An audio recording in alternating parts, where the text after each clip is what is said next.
Sunday ಇವತ್ತು. ನಾಳೆ ಇರೋ ಫಂಕ್ಷನ್ಗೆ ಸ್ಕಿನ್ ಕೇರ್ ಮಾಡ್ಕೊತಾ ಇದ್ದೀನಿ. ಸ್ಯಾರಿಗೆ ಫಾಲ್ಸ್ ಹಾಕಿ ಹಾಗೆ ಕುಚ್ಚು ಹಾಕಿ ಸ್ಯಾರಿನ ರೆಡಿ ಮಾಡ್ಕೊತಾ ಇದ್ದೀನಿ. ಫಂಕ್ಷನಲ್ಲಿ ವೇರ್ ಮಾಡೋಕ್ಕೆ ಈಸಿ ಆಗಲಿ ಅಂತ ಪ್ರೀಪ್ಲೇಟ್ ಮಾಡಿ ರೆಡಿ ಮಾಡಿ ಇಟ್ಕೋತಾ ಇದ್ದೀನಿ. ಲೈಕ್ ಬಾಕ್ಸ್ ಪ್ರೀಪ್ಲೇಟ್ ಸ್ಯಾರಿನ ಮಾಡ್ಕೊಡ್ತಾರಲ್ಲ ಅದೇ ಥರ ನಾನು ಮಾಡ್ತಾ ಇದ್ದೀನಿ. ಹೊರಡೋಕ್ಕೂ ಮುಂಚೆ ಕಾಫಿ ಬೇಕೇ ಬೇಕು. ನಾವು we are ready for ride. Heavy ಇಯರಿಂಗ್ಸ್ಗೆ ಈ ಇಯರ್ ಸಪೋರ್ಟರ್ ತುಂಬಾ ಹೆಲ್ಪ್ ಮಾಡುತ್ತೆ. ಇಟ್ಸ್ ಟೂ ಲೈಟ್ ವೆಯ್ಟ್ ಅನ್ಸುತ್ತೆ. ಯಾವುದೇ ರೀತಿ ಹೆವಿ ಇಯರಿಂಗ್ಸ್ ಸಹ ಡಿಸ್ಕ್ರಿಪ್ಷನ್ ಲಿಂಕಲ್ಲಿ ಹಾಕಿರ್ತೀನಿ.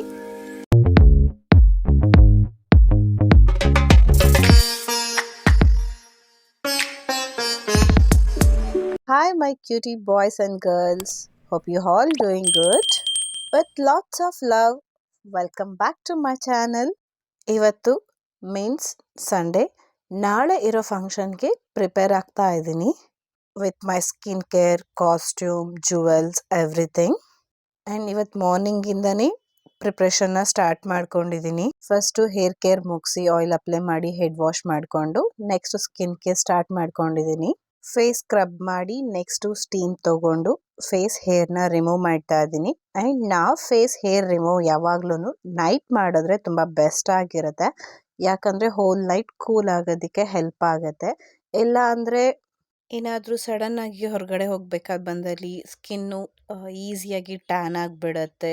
ಮೈಲ್ಡಾಗಿ ಬಿಸಿಲಿದ್ರೂ ಅಥವಾ ಈವ್ನಿಂಗ್ ಟೈಮ್ಗೆ ಹೋದ್ರೂ ಆರ್ ಇಚ್ಚಿಂಗ್ ಇರಿಟೇಷನ್ ಸ್ಟಾರ್ಟ್ ಆಗುತ್ತೆ. ಸೊ ಫೇಸ್ ಹೇರ್ ರಿಮೂವ್ ಮಾಡೋದಕ್ಕೆ ಬೆಸ್ಟ್ ಟೈಮ್ ಅಂದರೆ it's a night time. But ನಾನಿವತ್ತು ಮಾರ್ನಿಂಗೇ ಮಾಡ್ತಾ ಇದ್ದೀನಿ. ಯಾಕಂದರೆ ನೆನ್ನೆ ಹೇರ್ ಆಯಿಲ್ ಅಪ್ಲೈ ಮಾಡಿರೋದ್ರಿಂದ ಮುಖಕ್ಕೆಲ್ಲ ಆಯಿಲ್ ಆಗಿಬಿಡುತ್ತೆ ಅಂತ ಹೇಳಿ ನಾನು ನೈಟ್ ಮಾಡಿಲ್ಲ. ಆ್ಯಂಡ್ ಇವತ್ತು ಡೇ ಮಾಡ್ತಾ ಇದ್ದೀನಿ. ಬಟ್ ಎಲ್ಲೂ ಹೊರಗಡೆ ಹೋಗೋ ಪ್ಲ್ಯಾನ್ ಇಲ್ಲ. ಸೊ ಹಾಗಾಗಿ ಏನೂ ಡ್ಯಾಮೇಜ್ ಆಗಲ್ಲ ಅಂತ ಮಾರ್ನಿಂಗೇ ಮಾಡ್ಕೊತಾ ಇದ್ದೀನಿ. ಹೇರ್ ರಿಮೂವ್ ಮಾಡಾದ್ಮೇಲೆ ಕೂಲ್ ಆಗೋದಕ್ಕೆ ಐಸ್ ಸ್ಪಾ ಮಾಡ್ಕೊತಾ ಇದ್ದೀನಿ, ಐಸ್ ಕ್ಯೂಬ್ ಹಾಕಿ ಬೌಲ್ಗೆ. Next I am using doctor Sheth face sheet ಮಾಸ್ಕ್ನ ಯೂಸ್ ಮಾಡ್ತಾ ಇದ್ದೀನಿ. ಶೀಟ್ ಅಪ್ಲೈ ಮಾಡಿದಾಗ ಈ ಥರ ನಾನು ವೀಡಿಯೋದಲ್ಲಿ ಮಾಡಿರೋ ಥರ ಕಟ್ ಮಾಡೋದ್ರಿಂದ ಶೀಟ್ನ ಈಸಿಯಾಗಿ ಫೇಸ್ಗೆ ಅಪ್ಲೈ ಮಾಡ್ಬೋದು, ಯಾವುದೇ ರಿಂಕಲ್ಸ್ ಇಲ್ದಲೇ ಇರೋ ಥರ. ಅದಾದಮೇಲೆ ರೋಲರ್ ತೊಗೊಂಡು ಶೀಟ್ ಮೇಲೆ ನಾನು ಮಸಾಜ್ ಮಾಡ್ತಾ ಇದ್ದೀನಿ. ಸೊ ದ್ಯಾಟ್ ಅದರಲ್ಲಿರೋ ಮಾಯಿಶ್ಚರ್ ಎಲ್ಲ ಫೇಸ್ಗೆ ನೀಟಾಗಿ ಕವರ್ ಆಗುತ್ತೆ ಅಂತ. ಮಸಾಜ್ ಮಾಡಾದಮೇಲೆ ಶೀಟ್ ಮಾಸ್ಕ್ನ ಫೇಸ್ ಮೇಲೆ 20 ಮಿನಿಟ್ಸ್ ಬಿಟ್ಟು ವಾಶ್ ಮಾಡಿ ನನ್ನ ರೆಗ್ಯುಲರ್ ಸ್ಕಿನ್ ಕೇರ್ನ ನಾನು ಮಾಡಿದ್ದೆ. ನೆಕ್ಸ್ಟ್ ಈಗ ಕಾಸ್ಟ್ಯೂಮ್ ಪ್ರಿಪ್ರೇಷನ್. ನನಗೆ ಸ್ವಲ್ಪ ಟೆನ್ಷನ್ ಇತ್ತು ಲಾಸ್ಟ್ ಎಂಡಿಂಗ್ ಟೈಮಲ್ಲಿ ಇದನ್ನೆಲ್ಲ ಪ್ರಿಪೇರ್ ಮಾಡ್ಕೋತಿದ್ದೀನಿ ಅಂತ. But I was not feeling well ಮುಂಚೆ. ಸೊ ಹಾಗಾಗಿ ನಾನು ಯಾವುದೂ ಮುಂಚೆನೇ ಪ್ರಿಪೇರ್ ಮಾಡ್ಕೊಳಕ್ಕಾಗಲಿಲ್ಲ. ಫಸ್ಟ್ ಟೈಮ್ ಸ್ಯಾರಿ ಫಾಲ್ಸ್ನ ಸ್ಟಿಚ್ ಮಾಡಿಕೊಂಡು ಇನ್ನೂ ಸ್ಪೆಷಲ್ ಆಗಿರಲಿ ಅಂತ ಶಾಪಲ್ಲೇ ರೆಡಿಮೇಡ್ ಕುಚ್ಚನ್ನ ತೊಗೊಂಡು ಬಂದು ಅದನ್ನು ಸಹ ಸ್ಟಿಚ್ ಮಾಡಿಕೊಂಡೆ. ತುಂಬ ಚೆನ್ನಾಗಿ ಕಾಣಿಸ್ತಾ ಇತ್ತು. ಹಾಗೆ ಸ್ವಲ್ಪ ನನ್ನ ಮೇಲೆ ನನಗೇನೆ ಜಾಸ್ತಿ ಖುಷಿ ಆಗ್ತಿತ್ತು. ನಿಮ್ಗೇನು ಅನ್ನಿಸ್ತಾ ಇದೆ? ನೋಡೋಕೆ ತುಂಬ ಚೆನ್ನಾಗಿ ಕಾಣಿಸ್ತಾ ಇದೆ ಅಲ್ಲ? ಏನು ಸ್ಯಾರಿ ಚೆನ್ನಾಗಿ ಕಾಣ್ತಿದೆ ಅಂತ ಮನಸ್ಸಿಗೇನೋ ಖುಷಿ ಆಯಿತು. ಆದರೆ ಹೊಟ್ಟೆ ಖುಷಿ ಪಡುತ್ತಾ? ನೋ. ಅದು ಅಲಾರಮ್ ಹೊಡಿಯೋದಕ್ಕೆ ಆಲ್ರೆಡಿ ಸ್ಟಾರ್ಟ್ ಮಾಡಿತ್ತು. ಅದಕ್ಕೆ ಈಗ ಲಂಚ್ ಪ್ರಿಪೇರ್ ಮಾಡೋಣ ಅಂತ ಬ್ರೋಕ್ಲಿ ಪ್ಯಾನ್ ಕೇಕ್ನ ಮಾಡ್ತಾ ಇದ್ದೀನಿ. ಫಸ್ಟು ಹೆಸರು ಕಾಳನ್ನ ನೈಟೇ ನೆನೆಸಿಡಬೇಕು. ಒಂದು 4 hours ನೆನೆದ್ರೂ ಸಾಕು. ಅದಾದಮೇಲೆ ಬ್ರೋಕ್ಲಿ ಸ್ಟೀಮ್ನ ತುಂಬ ಫೈನಾಗಿ ಚಾಪರಲ್ಲಿ ಕಟ್ ಮಾಡ್ಕೊತಾ ಇದ್ದೀನಿ. ನೆಕ್ಸ್ಟು ಹೆಸರು ಕಾಳನ್ನ ಸ್ಟೀಮ್ ಮಾಡ್ಕೊಬೇಕು. ಅದ್ರ ಜೊತೆಗೆ ಸ್ವೀಟ್ ಪೊಟ್ಯಾಟೊ, ಕ್ಯಾರೆಟ್ನು ಸಹ ಸ್ಟೀಮ್ ಮಾಡ್ಕೋತಿದ್ದೀನಿ ಸೈಡ್ಸ್ಗೆ. ನೆಕ್ಸ್ಟು ಬ್ರೋಕ್ಲಿನ ಹಾಟ್ ವಾಟರಲ್ಲಿ ಸ್ವಲ್ಪ ಸಾಲ್ಟ್ ಹಾಕಿ ಸೋಕ್ ಮಾಡ್ತಾ ಇದ್ದೀನಿ 5 minutes. ಇನ್ನು ಬೌಲ್ಗೆ ಗ್ರೇಟ್ ಮಾಡ್ಕೊಂಡಿರೋ ಕ್ಯಾರೆಟ್, ಚಾಪ್ ಮಾಡ್ಕೊಂಡಿರೋ ಬ್ರೋಕ್ಲಿ ಸ್ಟೀಮ್, ಆನಿಯನ್ ಹಾಗೆ ಗ್ರೀನ್ ಚಿಲ್ಲಿ ಹಾಕ್ಕೊಂಡು 1 ಕಪ್ ಆಗೋಷ್ಟು ಸ್ಪ್ರಿಂಗ್ ಆನಿಯನ್ನ ಕಟ್ ಮಾಡ್ಕೊಂಡು ಹಾಕೊತಾ ಇದ್ದೀನಿ. ಇನ್ನು ಬ್ರೋಕ್ಲಿನೂ ಸಹ ಚಾಪರಲ್ಲಿ ಏನಾಗಿ ಕಟ್ ಮಾಡಿಕೊಂಡು ಅದನ್ನು ಇಲ್ಲಿ ಸೇರಿಸ್ಕೊತಾ ಇದ್ದೀನಿ. ಹಾಗೆ ಹೆಸರು ಕಾಳನ್ನು ಸಹ ಚಾಪರಲ್ಲಿ ಫುಲ್ ಸ್ಮಾಲಾಗಿ ಕಟ್ ಮಾಡ್ಕೊಂಡಿದ್ದೀನಿ. ಇದಕ್ಕೆ ಸಾಲ್ಟ್ ಹಾಕಿ ಚಿಲ್ಲಿ ಫ್ಲೇಕ್ಸ್ನ ಹಾಕಿ ಹಾಗೆ ಆರ್ಗ್ಯಾನನ್ನು ಹಾಕಿ ಮಿಕ್ಸ್ ಮಾಡ್ಕೊಬೇಕು. ಈ ಎಲ್ಲ ಐಟಮು ಬ್ಲೆಂಡ್ ಆಗೋದಕ್ಕೆ ನಾನಿಲ್ಲಿ 1 ಕಪ್ ಆಗೋಷ್ಟು ಕಡಲೆ ಹಿಟ್ಟನ್ನ ಯೂಸ್ ಮಾಡ್ತಾ ಇದ್ದೀನಿ. ಅದನ್ನು ಸ್ವಲ್ಪ ಮಿಕ್ಸ್ ಮಾಡಿ ಇನ್ನೂ ಸ್ವಲ್ಪ ಕ್ರಿಸ್ಪಿಯಾಗಿ ಬರಲಿ ಅಂತ ಹೇಳಿ 2 ಸ್ಪೂನಷ್ಟು ಅಕ್ಕಿ ಹಿಟ್ಟನ್ನು ಸಹ ನಾನು ಹಾಕ್ಕೊಂಡು ನೀಟಾಗಿ ಮಿಕ್ಸ್ ಮಾಡಿಕೊಂಡು ಸ್ವಲ್ಪ ನೀರು ಹಾಕ್ಕೊಂಡು ಸ್ವಲ್ಪ ಚೆನ್ನಾಗಿ ಮಿಕ್ಸ್ ಮಾಡ್ಕೊಬೇಕು. ಆಗ ಅದು ಬ್ಯಾಟರ್ ಹದಕ್ಕೆ ಬರುತ್ತೆ. ಆಗ ಲಿಡ್ ಕ್ಲೋಸ್ ಮಾಡಿ ಒಂದು 5 minutes ರೆಸ್ಟ್ ಮಾಡೋದಕ್ಕೆ ಬಿಟ್ಟರೆ ಬ್ಯಾಟರ್ ರೆಡಿ ಆಗುತ್ತೆ. ಇನ್ನು ನೆಕ್ಸ್ಟ್ ಕುಕ್ ಮಾಡೋಣ. ಬೆಟರ್ ಟೇಸ್ಟ್ ಬರಲಿ ಅಂತ ನಾನು ಬಟರ್ ಯೂಸ್ ಮಾಡ್ತಾ ಇದ್ದೀನಿ. ಆಯಿಲ್ ಸಹ ಯೂಸ್ ಮಾಡ್ಬೋದು. ಪ್ಯಾನ್ಗೆ ಬಟರ್ ಹಾಕಿ ಸ್ಪೂನಲ್ಲಿ ಸ್ವಲ್ಪ ಕ್ವಾಂಟಿಟಿಯಷ್ಟು ಬಟರ್ನ ತೊಗೊಂಡು ಸ್ಮಾಲ್ ಶೇಪಲ್ಲಿ ಅದನ್ನು ಸ್ಪ್ರೆಡ್ ಮಾಡ್ಕೋಬೇಕು ಪ್ಯಾನ್ ಮೇಲೆ. ಅದಾದಮೇಲೆ ಅದನ್ನು ಮೀಡಿಯಮ್ ಫ್ಲೇಮಲ್ಲಿ 5 ಮಿನಿಟ್ಸ್ ಕುಕ್ ಮಾಡಬೇಕು. ಇನ್ನೊಂದು ಸೈಡ್ನೂ ಸಹ ತಿರುಗಿಸಿ 5 ಮಿನಿಟ್ಸ್ ಕುಕ್ ಮಾಡಿಕೊಂಡ್ರೆ ಹೆಸ್ರು ಕಾಳು ಬ್ರೋಕ್ಲಿ ಪ್ಯಾನ್ಕೇಕ್ ರೆಡಿ ಆಗುತ್ತೆ. ನೋಡ್ತಾ ಇದ್ರೇ ಎಷ್ಟು ಚೆನ್ನಾಗಿದೆ ಅಲ್ಲ, ಕ್ರಿಸ್ಪಿಯಾಗಿ. ನೋಡೋಕೆ ಎಷ್ಟು ಚೆನ್ನಾಗಿದೆಯೋ ಅಷ್ಟೇ ಟೇಸ್ಟಿಯಾಗೂ ಸಹ ಇರುತ್ತೆ. It's so yummy. ಇದ್ರ ಮುಂದೆ ಬೇರೆಲ್ಲ ಜಂಕ್ ಫುಡ್ಗಳು ಡಮ್ಮಿ ಅನಿಸುತ್ತೆ. ಸೊ ರಿಯಲಿ ಹೆಲ್ತಿಯಾಗಿ ತಿನ್ನುವಾಗ ಈ ಥರ ಟೇಸ್ಟಿಯಾಗಿ ಇದ್ಬಿಟ್ರಂತೂ ಇನ್ನೂ ವಾವ್ ಅನಿಸುತ್ತೆ. You guys definitely should try this recipe. ಇದಕ್ಕೆ ಕಾಂಬಿನೇಷನ್ ಆಗಿ ಗಟ್ಟಿ ಮೊಸರಿಗೆ brown sugar, chilli powder, salt, ಅರಿಶಿನ ಹಾಗೆ ಗರಂ ಮಸಾಲ ಹಾಕಿ ಚೆನ್ನಾಗಿ ಮಿಕ್ಸ್ ಮಾಡಿಕೊಂಡು ಪ್ಯಾನ್ ಕೇಕ್ ಜೊತೆ ತಿಂತಾ ಇದ್ದರೆ ವಾವ್ ಅನ್ನೋ ಫೀಲೇ ಡೆಫಿನೆಟ್ಲಿ ಬರುತ್ತೆ ನನಗೆ. ಇನ್ನು ಊಟ ಎಲ್ಲ ಮುಗಿಸಿ ಸ್ವಲ್ಪ ಬೇರೆ ಎಲ್ಲ ಕೆಲಸಗಳನ್ನ ಮುಗಿಸೋಷ್ಟರಲ್ಲಿ ಈವ್ನಿಂಗ್ ಆಯ್ತಾ ಬಂತು. ಸೊ ನೆಕ್ಸ್ಟ್ ಡೇಗೆ ಬೇಕಾಗಿರೋ ಸ್ಯಾರಿನೂ ಸಹ ನಾನು ಡ್ರೇಪ್ ಮಾಡಿ ಮೊದಲೇ ರೆಡಿ ಮಾಡ್ಕೋತಾ ಇದ್ದೀನಿ ಇಲ್ಲಿ. ಸೊ ಫಸ್ಟು ಬ್ಲೌಸ್ನ ಐರನ್ ಮಾಡ್ಕೋತಾ ಇದ್ದೀನಿ. ಇದು ಸ್ಟೋನ್ ವರ್ಕ್ ಇರೋದ್ರಿಂದ ಡೈರೆಕ್ಟಾಗಿ ಐರನ್ ಮಾಡೋದಕ್ಕಾಗಲ್ಲ. ಸೊ ಈ ಥರ ನಾನು ನೆಟ್ಟೆಡ್ ಕ್ಲಾತ್ನ ಅದು ಸಾಫ್ಟ್ ಆಗಿದೆ ನೆಟ್ ಸಹನೂ. ಆ ಕ್ಲಾತ್ನ ಅದ್ರ ಮೇಲೆ ಇಟ್ಟು ನಾವು ಐರನ್ ಮಾಡೋದ್ರಿಂದ ಐರನ್ ಸಹನೂ ಆಗತ್ತೆ, ಜೊತೆಗೆ ಯಾವುದೇ ರೀತಿ ಡ್ಯಾಮೇಜ್ ಆಗಲ್ಲ ವರ್ಕ್ಗಳು ಅಂತ ತೋರಿಸ್ತಾ ಇದ್ದೀನಿ. ಯಾವುದೇ ರೀತಿ ವರ್ಕ್ ಬ್ಲೌಸಸ್ ಇದ್ರೂ ನಾವು ಈ ಥರ ಮಾಡ್ಕೊಳ್ಳೋದ್ರಿಂದ ಬ್ಲೌಸ್ ಸಹನೂ ಡ್ಯಾಮೇಜ್ ಆಗಲ್ಲ. ಇನ್ನು ನೆಕ್ಸ್ಟು ಫುಲ್ಲು ಸ್ಯಾರಿನೂ ಸಹ ನಾನು ಐರನ್ ಮಾಡಿಕೊಂಡು ಪ್ಲೀಟ್ಸ್ ಮಾಡಿಕೊಂಡು ರೆಡಿ ಇಟ್ಕೋತಾ ಇದ್ದೀನಿ. ಸೊ ದ್ಯಾಟ್ ನೆಕ್ಸ್ಟ್ ಡೇ ಯಾವುದೇ ರೀತಿ ಬರ್ಡನ್ ಅನಿಸಲ್ಲ, ಟೈಮ್ ತೊಗೊಳ್ಳೋದಿಲ್ಲ. ಸೊ ಈಸಿಯಾಗಿ ರೆಡಿ ಟು ವೇರ್ ಸ್ಯಾರಿ ಥರ ಹೋಗಿದ ತಕ್ಷಣ ಉಟ್ಕೊಬೋದು ಅಂತ ಹೇಳಿಬಿಟ್ಟು.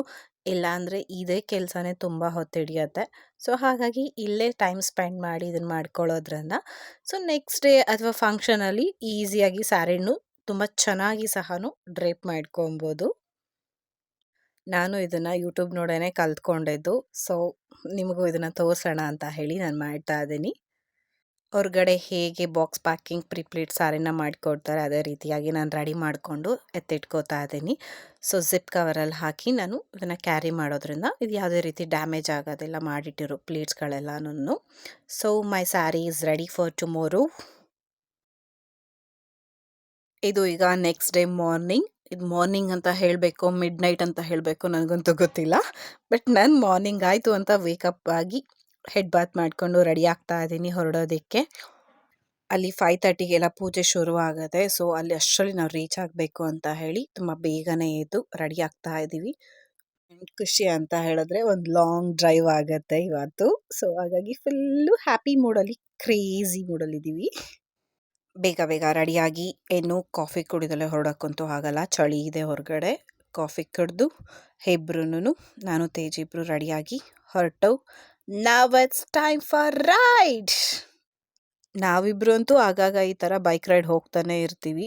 ಅರ್ಲಿ ಮಾರ್ನಿಂಗ್ ಹೋಗೋದಂದರೆ ನಂಗೆ ಸಖತ್ ಖುಷಿಯಾಗಿರುತ್ತೆ ಆ ಕೂಲ್ ವೆದರಲ್ಲಿ. ಇನ್ನು 3 o'clock ಅಷ್ಟರಲ್ಲೆಲ್ಲ ಮನೆ ಬಿಟ್ಟು ಆಲ್ರೆಡಿ ನಾವು ರೈಡ್ ಸ್ಟಾರ್ಟ್ ಆಗಿತ್ತು. ಸ್ವಲ್ಪ ದೂರ ಹೋದ್ಮೇಲೆ ಕಾಫಿ ಕುಡಿಯೋಣ ಅಂತ ಹೇಳಿ ಸೈಡಲ್ಲಿ ನಿಲ್ಲಿಸಿ ನಾವು ಕಾಫಿ ಕುಡಿತಾ ಇದ್ದೋ ಅಷ್ಟರಲ್ಲಿರೋ ಮಲಗಿರೋ ನಾಯಿಗಳೆಲ್ಲ ಎದ್ದು ಮುಂದೆ ಬಂದಿತ್ತು. ಪಾಪ ಅನ್ನಿಸ್ತು, ಬಿಸ್ಕೆಟ್ ಹಾಕೋಣ ಅಂತ ನಾನು ಹೇಳಿದ್ದು ತರಕ್ಕೆ. ಅಲ್ಲಿ ನೋಡ್ಬಿಟ್ರೆ ಇನ್ನು ಬಿಸ್ಕೆಟ್ ತಿನ್ನಿಸ್ಬೇಕಾದ್ರೆ ನನಗೊಂದು ರಿಯಲೈಸ್ ಆಯಿತು, ಅಲ್ಲಿರೋ ಆ 3 ನಾಯಿಗಳಲ್ಲಿ 3 ಡಿಫ್ರೆಂಟ್ ಆಗಿತ್ತು ಕ್ಯಾರೆಕ್ಟರು. ಒಂದು ಫುಲ್ ಹಾರ್ಶು, ಒಂದು ಮೀಡಿಯಮು, ಇನ್ನೊಂದು ತುಂಬಾನೇ ಸಾಫ್ಟು. ಎಷ್ಟು ಸಾಫ್ಟಾಗಿ ಬಿಸ್ಕೆಟ್ ಇಸ್ಕೋತಿತ್ತು ಅದು ಅಂತ ಹೇಳಿದ್ರೆ, ಬಿಸ್ಕೆಟಿಗೆ ನೋವಾಗುತ್ತೋ ಅಥವಾ ಕೊಡ್ತಿರೋರಿಗೆ ನೋವಾಗುತ್ತೋ ಅಂತ ಅಷ್ಟು ಸಾಫ್ಟಾಗಿ ಇಸ್ಕೋತಾ ಇತ್ತು. ಲೈಕ್ ಮನುಷ್ಯರು ಅಲ್ಲಿ ಕೆಲವೊಬ್ರು ತುಂಬ ಸಾಫ್ಟ್ ಕ್ಯಾರೆಕ್ಟರ್ ಇರುತ್ತಲ್ಲ, ಆ ಥರ ಇತ್ತು ಆ ನಾಯಿ. ಕಾಫಿ ಮುಗಿಸಿ ಸ್ವಲ್ಪ ದೂರ ಹೋದ್ಮೇಲೆ ಗಾಡಿ ಬ್ರೇಕ್ ಡೌನ್ ಆಗಿಬಿಡ್ತು. ಆ ಕತ್ಲಲ್ಲಿ ಏನು ಮಾಡಬೇಕು ಅಂತ ಗೊತ್ತಾಗಲಿಲ್ಲ. ಬಟ್ ತುಂಬ ಖುಷಿಯಾಗಿದ್ದು ಅಂತ ಹೇಳಿದ್ರೆ ಅಲ್ಲಿರೋ ವ್ಯಕ್ತಿ ಬಂದು ಹೆಲ್ಪ್ ಮಾಡಿ, ಅವರೇನೇ ಗ್ಯಾರೇಜ್ ಪರ್ಸನ್ಗೆ ಕಾಲ್ ಮಾಡಿ ಅವ್ರನ್ನ ಎಬ್ಬರಿಸಿ ಆ ನೈಟಲ್ಲಿ ಕರೆಸಿ ಸರ್ವಿಸ್ ಮಾಡಿಕೊಟ್ರು. Really thank you uncle. ಇಲ್ಲಿಂದನೇ ಇನ್ನು ಸ್ವಲ್ಪ ಅಡೆತಡೆಗಳ ನಂತರ ಫೈನಲಿ ಡೆಸ್ಟಿನೇಷನ್ಗೆ ರೀಚ್ ಆದೋ. ಸ್ವಲ್ಪ ಬರೋಷ್ಟರಲ್ಲಿ ಲೇಟ್ ಆಗಿಬಿಟ್ಟಿತ್ತು, ಅಂದ್ಕೊಂಡಿದ್ದ ಟೈಮಿಗೆ ಬರೋಕ್ಕೆ ಆಗಲಿಲ್ಲ.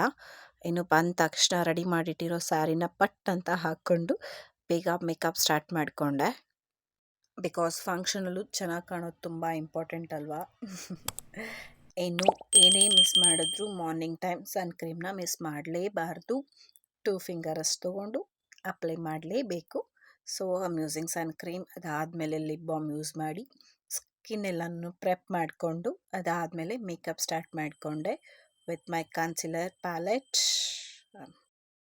ನೈಟು ನಿದ್ದೆ ಕಮ್ಮಿ ಆಗಿರೋ ಕಾರಣ ಡಾರ್ಕ್ ಸರ್ಕಲ್ ಜಾಸ್ತಿನೇ ಹೈಲೈಟ್ ಆಗ್ತಾ ಇತ್ತು. ಬಟ್ ಖುಷಿ ಇತ್ತು ಫಂಕ್ಷನಲ್ಲಿ ಓಡಾಡ್ಬೋದು ಅಂತ. ಬೇಗ ಬೇಗ ನನ್ನ ಡಾರ್ಕ್ ಸರ್ಕಲ್ನೆಲ್ಲ ಕವರ್ ಮಾಡಿಕೊಂಡು ಕಂಪ್ಲೀಟ್ ಮೇಕಪ್ನ ಹಾಕ್ಕೊಂಡು ಈಗ ಜ್ಯುವೆಲ್ರಿ ಹಾಕೋದಕ್ಕೆ ಸ್ಟಾರ್ಟ್ ಮಾಡಿಕೊಂಡು ಆ್ಯಂಡ್ ಈಗ ನಿಮಗೆ ಒಂದು ಬೆಸ್ಟ್ ಟಿಪ್ನ ನಾನು ಶೇರ್ ಮಾಡ್ತಾ ಇದ್ದೀನಿ. ನನಗೆ ಎಸ್ಪೆಷಲಿ ಹೆವಿ ಇಯರಿಂಗ್ಸ್ ಹಾಕೋಕ್ಕೆ ತುಂಬಾ ಇಷ್ಟ ಆಗುತ್ತೆ. ಬಟ್ ಸ್ವಲ್ಪ ಹೊತ್ತು ಆದ ತಕ್ಷಣ ಪೇಯ್ನ್ ಬರೋಕ್ಕೆ ಸ್ಟಾರ್ಟ್ ಆಗುತ್ತೆ. ಸೊ ಅದಕ್ಕೆ ನಾನು ಬೆಸ್ಟ್ ಸೊಲ್ಯೂಷನ್ ಆಗಿ ಒಂದು ಐಟಮ್ನ ಕಂಡಿಡ್ಕೊಂಡಿದ್ದೀನಿ. ತುಂಬ ಜನಕ್ಕೆ ಮೇ ಬಿ ಗೊತ್ತಿರ್ಬೋದು. ಯಾರೆಲ್ಲ ಗೊತ್ತಿಲ್ಲದಲ್ಲೇ ಇರೋರು ಈ ಟಿಪ್ನ ಯೂಸ್ ಮಾಡಿದ್ರೆ ತುಂಬಾ ಹೆಲ್ಪ್ ಆಗುತ್ತೆ. ಹಾಗಾಗಿ ನಾನು ಶೇರ್ ಮಾಡ್ತಾ ಇದ್ದೀನಿ. ಈ ಪ್ರಾಡಕ್ಟ್ನ ನಾನು ಅಮೆಝಾನಿಂದ ತರಿಸ್ಕೊಂಡೆ. ಇಯರಿಂಗ್ ಸಪೋರ್ಟರು ಟ್ರಾನ್ಸ್ಪರೆಂಟಲ್ಲಿರುತ್ತೆ. ಯಾವುದೇ ಹೆವಿ ಇಯರಿಂಗ್ಸ್ ಯೂಸ್ ಮಾಡ್ತಿರ್ಬೇಕಾದ್ರೆ ಅದ್ರದ್ದು ಒಂದು ತುದಿಗೆ ಅದನ್ನು ಹಾಕಿಬಿಟ್ಟು ಬ್ಯಾಕ್ ಸೈಡಿಂದ ಇನ್ನೊಂದು ತುದಿಗೆ ಹಾಕಿ ನೀವು ಲಾಕ್ ಮಾಡಿಕೊಂಡ್ರೆ ಸೊ ಅದು ಕಾಣೋದಿಲ್ಲ ನೀವೇನು ಹಾಕ್ಕೊಂಡಿದ್ದೀರಾ ಅಂತ. ಇದು ಟ್ರಾನ್ಸ್ಪರೆಂಟ್ ಆಗಿದೆ. ನೀವು ಹಿಂದೆ ಲಾಕ್ ಮಾಡಾದಮೇಲೆ ಇಯರಿಂಗ್ಸ್ ತುಂಬಾ ಬ್ಯಾಲೆನ್ಸಿಂಗ್ ಆಗಿ ಕೂತ್ಕೊಳ್ಳುತ್ತೆ. ಏನೋ ಹಾಕಿ ನಾವು ಇಯರಿಂಗ್ಸ್ಗೆ ಏನೂ ಹಾಕೇ ಇಲ್ವೇನೋ ಅನ್ನೋ ಥರ ಫೀಲ್ ಕೊಡುತ್ತೆ. ನನಗೆ ಮಾತ್ರ ತುಂಬಾ ಹೆಲ್ಪ್ಫುಲ್ ಆಯಿತು ಇದಂತೂ. ಸೊ ಎಷ್ಟೇ ವೆಯ್ಟ್ ಇರೋ ಇಯರಿಂಗ್ಸ್ ಸಹ ಲೈಟ್ ವೆಯ್ಟ್ ಆಗುತ್ತೆ. ನಾನು ಯೂಸ್ ಮಾಡಿರೋ ಜುಮ್ಕಾ ಬಂದು ತುಂಬ ವೆಯ್ಟ್ ಇತ್ತು. ಬಟ್ ನಾನು ಹಾಕ್ಕೊಂಡಿದ್ದೀನಿ ಅನ್ನೋ ಫೀಲೇ ಇರಲಿಲ್ಲ. ಟಿಲ್ ಈವ್ನಿಂಗ್ವರೆಗೂ ನನಗೆ ಯಾವುದೇ ರೀತಿ ಪೇಯ್ನ್ ಬರಲಿಲ್ಲ. ತುಂಬಾ ಕಂಫರ್ಟಬಲ್ ಆಗಿದೆ. ನಾನು ಲಿಂಕ್ನ ಡಿಸ್ಕ್ರಿಪ್ಷನಲ್ಲಿ ಹಾಕಿರ್ತೀನಿ. Just go and try. ಏನು ತೇಜು ಸಪೋರ್ಟ್ ತಗೊಂಡು ಬ್ಯಾಂಗಲ್ಸ್ ಎಲ್ಲ ಹಾಕ್ಕೊಂಡು ಹೇರ್ ಸ್ಟೈಲ್ನ ಮುಗಿಸಿ finally this is my final look with simple look. ನಾನಿಷ್ಟೆಲ್ಲ ರೆಡಿಯಾಗಿ ಬರೋಷ್ಟರಲ್ಲಿ ಅರ್ಧಕ್ಕರ್ಧ ಕೆಲಸ ಮಾಡಿಬಿಟ್ಟಿದ್ರು. ಬೈಸ್ಕೋಬೇಕಾಯ್ತು ನಾನು. ಬೇಗ ಬರ್ತಾ ಇದೆ ಅಂತ ಆಡ್ಕೋತಾ ಇದ್ರು. ಫೈನಲಿ ಆ ಲುಕ್ಸೋ ಟೈಮ್ ಅಷ್ಟರಲ್ಲಂತೂ ನಾನಲ್ಲಿದ್ದೆ. And this is the best and happy moment ಅಂತಲೇ ಹೇಳ್ಬೋದು. ಹೊಸ ಮನೇಲಿ ಆ ಲುಕ್ಸೋ ಕ್ಷಣಗಳು ತುಂಬಾ ಖುಷಿ ಕೊಡುತ್ತೆ. ಈ ವಿಡಿಯೋ ಮೂಲಕನೂ ಅವ್ರಿಗೆ ಆಲ್ ದ ಬೆಸ್ಟ್ ಹೇಳ್ತಾ ನನ್ನ ಈ ದಿನಾನ ತುಂಬ ಹ್ಯಾಪಿಯಾಗಿ ಸ್ಪೆಂಡ್ ಮಾಡಿದೆ. ಹಾಗೆ ನೀವು ಸಹ ಖುಷಿಯಾಗಿರಿ ಅಂತ ಹೇಳ್ತಾ ನನ್ನ ಈ ವ್ಲಾಗ್ ನಿಮಗೆ ಇಷ್ಟ ಆಗಿದೆ ಅಂತ ಭಾವಿಸ್ತಾ ನಾನು ಈ ವ್ಲಾಗ್ನ ಕಂಪ್ಲೀಟ್ ಮಾಡ್ತಾ ಇದ್ದೀನಿ.